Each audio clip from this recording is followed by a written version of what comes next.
And now I'm really pleased to be joined by James May, who for over 20 years, along with Jeremy Clarkson and Richard Hammond, pretty much revolutionised motoring television as we know it, firstly with Top Gear and then the Grand Tour. James, thanks for joining us today. Oh, pleasure. How are you? I'm good, thank you. James, can we just address the elephant in the room first? The last couple of minutes of the Top Gear, the last couple of minutes of Grand Tour.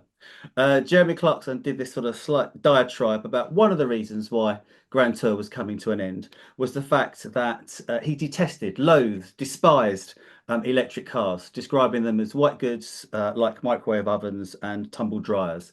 I know for a fact that I don't think you subscribe to his theory and his thought No. process on electric cars. I know you've described him as a buffoon and an idiot on a number of occasions about other things. Could you just sort of elaborate where you are on your motoring journey and electric cars? And I know obviously you flirted with hydrogen as well. Yes. Well, I mean, I think the thing we forget is the vast majority of cars have always been white goods. They're utilitarian things. They are appliances. That is true whether they're powered by petrol, diesel, hydrogen, steam, batteries, whatever. I think the if you're a true car enthusiast, you have to take an interest in the future of the car. And that means taking part in the experiment. And if you're in the fortunate position, as I find myself, of being able to take part in it, then you should. I think you almost have a moral duty to be an early adopter, even if it turns out to be, the wrong direction, as hydrogen seems to be for the moment. I enjoyed flirting with it and I enjoyed taking part and thinking about it and writing about it. I don't actually think car programs come to an end because of the death of internal combustion. I actually think that's still a long way off. And I still think there is plenty to say about cars without having to talk about their engines and their gearboxes. So it needs a new approach to the subject, which somebody younger than us will, I hope, eventually come up with. But it will be different. But there are lots and lots of ways to enjoy, to think about, and to comment upon cars, apart from the way we did it. Yeah, absolutely. I mean, we only need to look at sort of, Ewan McGregor and Charlie Boorman a long way up. They had electric Harleys and, prototype Rivians. So that was fully Yeah. electric. Yes, I mean, I think we've known almost since the invention of the car that electric motors make perfect sense. They make perfect sense for a hell of a lot of things. They're low maintenance, they're quiet, they're clean, they're easy to operate. You don't need, your gearbox. It doesn't need to idle. All this stuff. The problem has only ever been the storage of electricity. It's a very custard animal that doesn't like to be caged. And the electric car in the early 20th century, certainly in places like New York, was more popular than all other types of car. But they eventually fell foul of battery technology. And I think battery technology is still a problem, but it won't be conquered unless people use it and, push the technology forward by demand. Absolutely. I mean, what electric car or what car are you driving at the moment? And then, what electric car do you have or have you had fairly recently?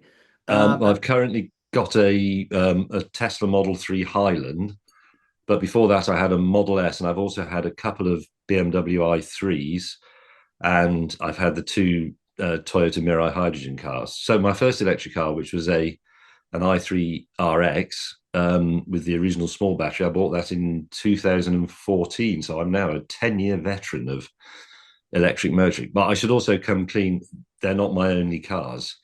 I do have some petrol engine cars as well. And for some complicated journeys, of course, yes, I go in the 911.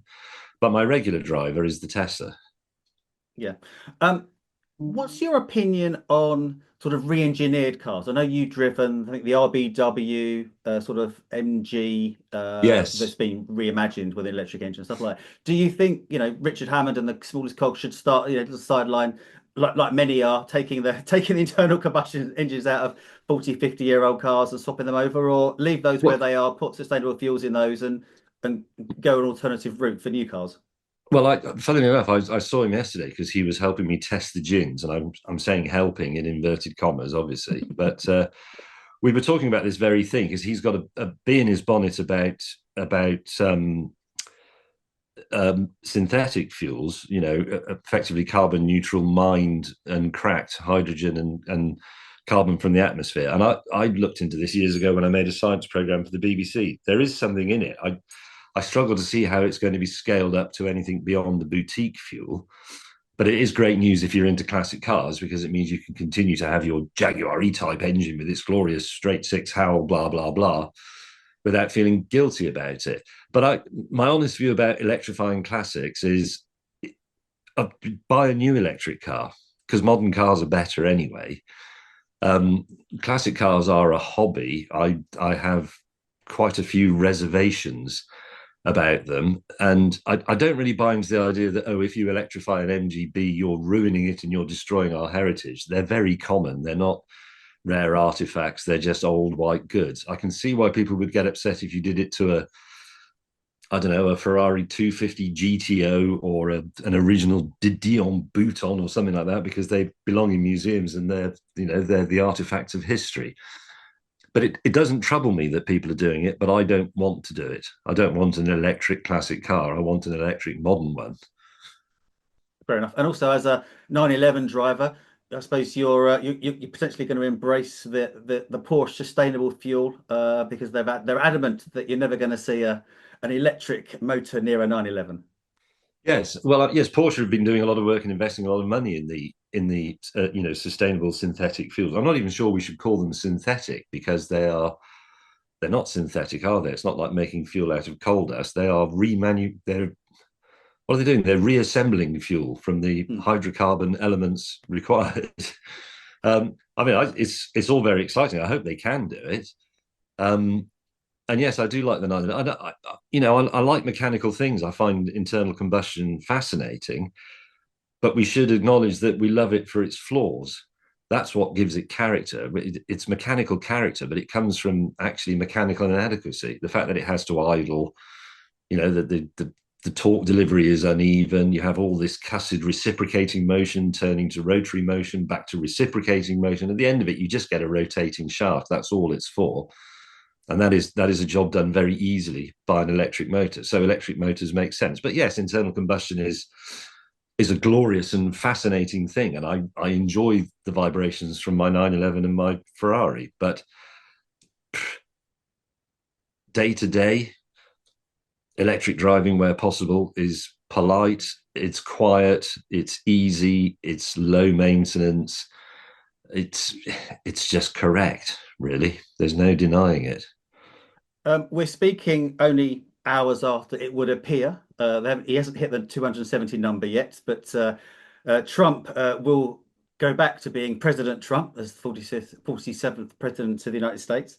Do you think that strikes fear in the overall sort of global automotive sector, because he's now talking about tariffs for non-US made cars, and also is a very big anti-electric vehicle. Obviously, he's sort of seen a slight resurgence in his thought, change in his thought process for electric vehicles, given that Elon Musk has given him a couple of tens of millions. Yes. But other than that, do you think does a Trump presidency strike fear as within sort of the automotive sector Um, in the world, no. I think they probably have greater fears.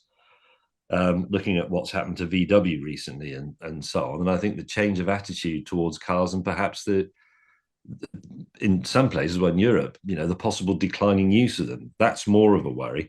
The whole tariffs thing, if it actually comes off, I think is very sketchy, because I can't, and I'm not really a historian, I'm definitely not a politician, but I can't think of an example in history where tariffs have actually, in the long term, done any good for a domestic industry. So if he does do it, I'd brace yourself for another American car manufacturing disaster like they had in the 70s, to be honest. We cover all types of electric vehicles here on EV Powered. I know you've got a private pilot's license. Have you had the chance yet to actually fly an electric plane?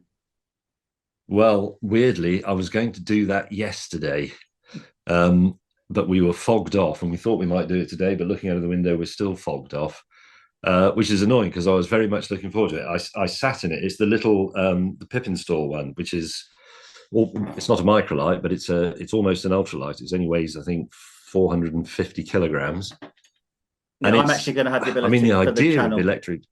So I was going to say, I've actually got the ability to fly one in a couple of weeks' time. So I'll be covering that for us online in the magazine and obviously here on the podcast. Well, But yeah, what it's was I your mean, you, experience?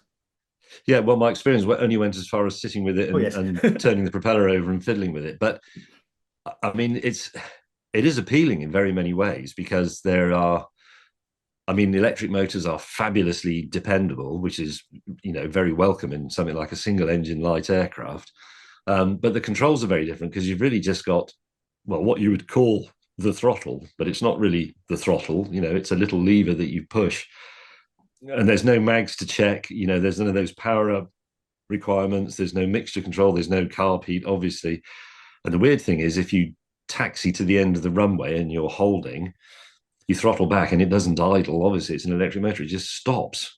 So the propeller keeps stopping, and you think, well, that it feels unsafe. But of course, it's actually a great idea because the chances of an electric motor going wrong are really very slim. The problem with that aeroplane, and in fact all attempts at electric aircraft so far, is the weight and size of the batteries.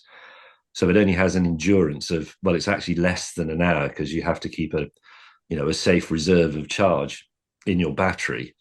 But I'm dying to have a go in it because it's going to be a very surreal experience to actually be in effect sitting inside a radio controlled model, because that's what it appears to be. It's just got, I mean, it is quite literally an electric motor on the front, sprag geared clutch to the otherwise freewheeling propeller. That's all it is. Very simple. And obviously that saves a bit of weight in itself because that electric motor is a lot lighter than the 0200 Lycoming that you'd have in there. It is thwarted a bit, as the cars are, by the battery technology. I think that's the only thing that really holds this back. It's just the battery technology, which we're told is going to improve, and I'm sure it will.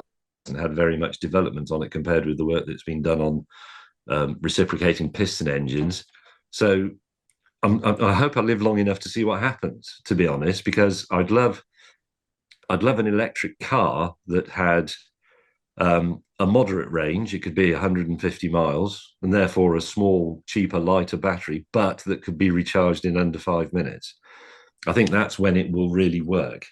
See, the Dacia Spring, which I'm going to drive in a few weeks, that is immensely appealing to me because it's low priced. It does only have a moderate range, but generally I don't make huge car journeys. And if I do, I go in the 911.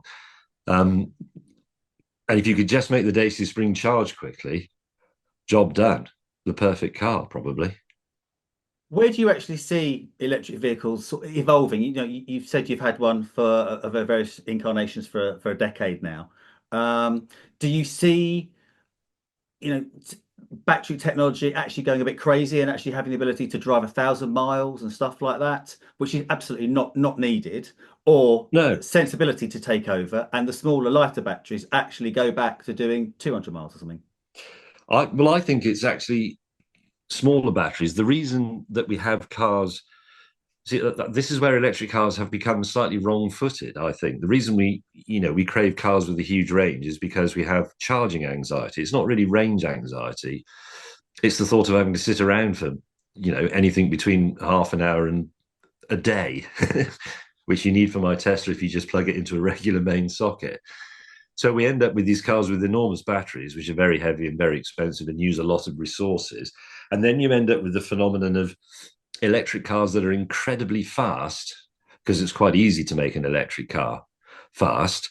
But that's a sort of byproduct of them feeling obliged to put massive batteries in. Whereas actually, I think for the electric car to be accessible, to be a car of the people, it does need to be more like the Dacia. It needs to be a bit more modest in its ambitions and recognize that. I mean, I don't make very many car journeys over miles. It happens extremely rarely. Obviously, I'm in the lucky position that I can take a different car if I want to.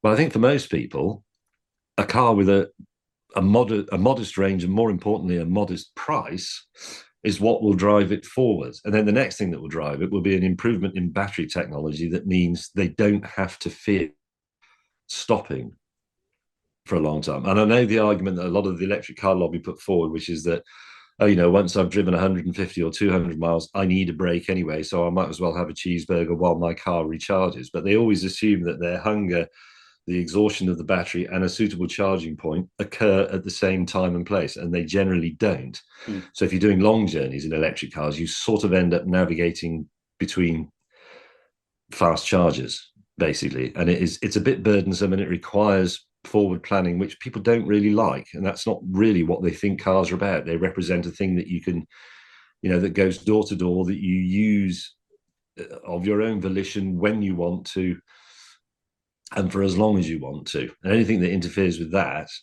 makes people go, and that doesn't surprise me, actually, because it is. I mean, I'm also fortunate because I've got two houses and they're 100 miles apart, and they've both got garages with chargers in. And that's an extremely fortunate position to be in. I know people who own electric cars but who park on the street in London, and it becomes a bit of an inconvenience for them. And then there are other people I know who live in flats and things, or in really densely populated places in London and Manchester and so on. And the idea of owning an electric car is just horrific for them, I think. Absolutely. James, you touched upon this just now, but now you've hung up your sort of Grand Tour driving glove, so to speak.